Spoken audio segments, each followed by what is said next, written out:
Hello everyone, welcome into the Fallout Shelter. I've got a quick update for you today on contact tracing. You know, the apps and all of the software and hardware and the people who are going to be hired to track you down and keep up with you for your viral information is now being used in other ways, you know, because it's not just for CV tracing, it's not just for viral tracing, it's not just for corona tracing. It's now just for tracing whatever we want to trace. Little quick thing here from the Minnesota is now using contact tracing to track protesters as the demonstration escalates. It says the Minnesota protests, they continue to escalate and inspire similar demonstrations around the country. And Minnesota officials say they are using contact tracing to better understand who the protesters are and where they're coming from. And it says contact tracing has previously been used as part of a comprehensive coronavirus response.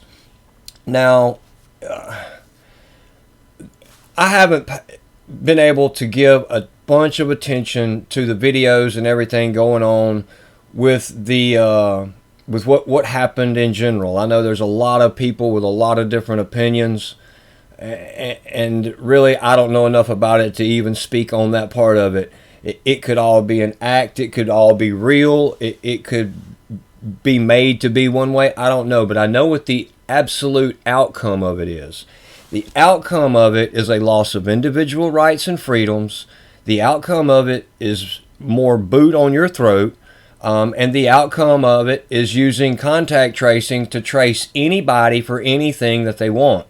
Now what they're doing, they have imposed curfews in major cities around the U.S., I think in at least 8 states, and as well as the District of Columbia have requested the National Guard to assist the local law enforcement.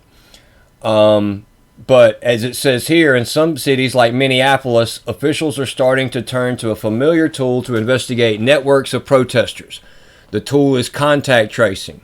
They're saying it is a familiar tool, in that people have been hearing about it frequently in recent weeks, which means they have been being programmed to receive information so that it will not bother them. And it's an important component of a comprehensive coronavirus pandemic response.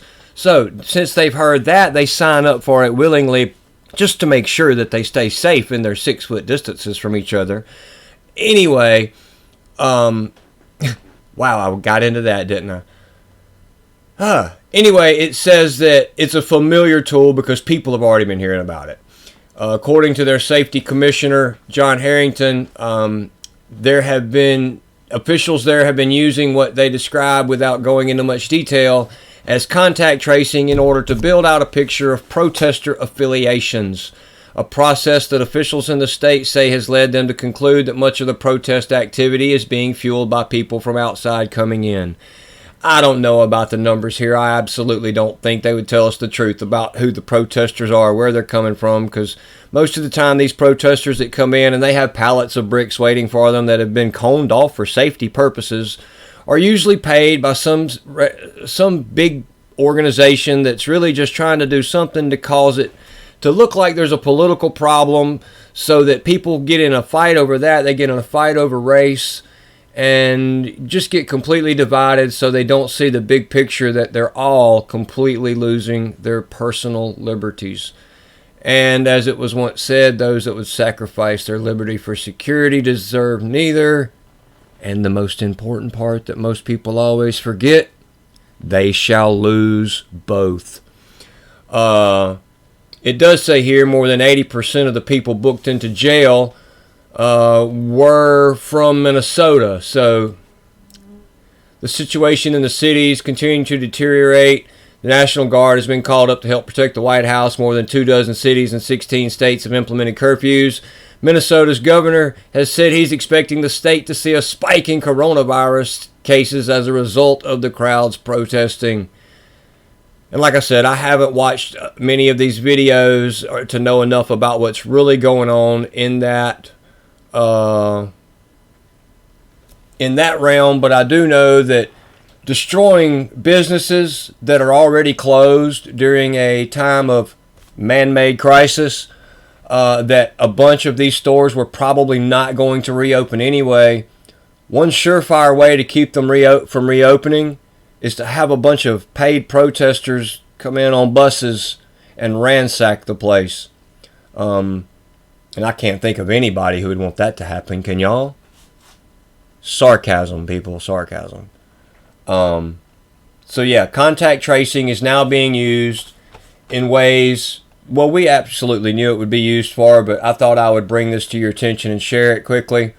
Live streaming on dlive every night. Link will be in the description covering stories like this. And I don't get too much into the political realm, and most of this falls into that area.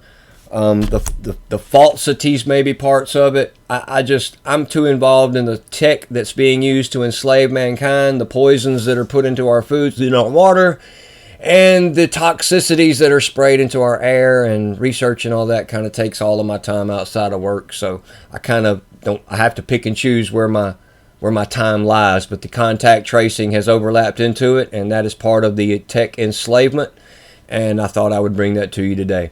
So join us on dlive for our nightly live streams, and God bless you.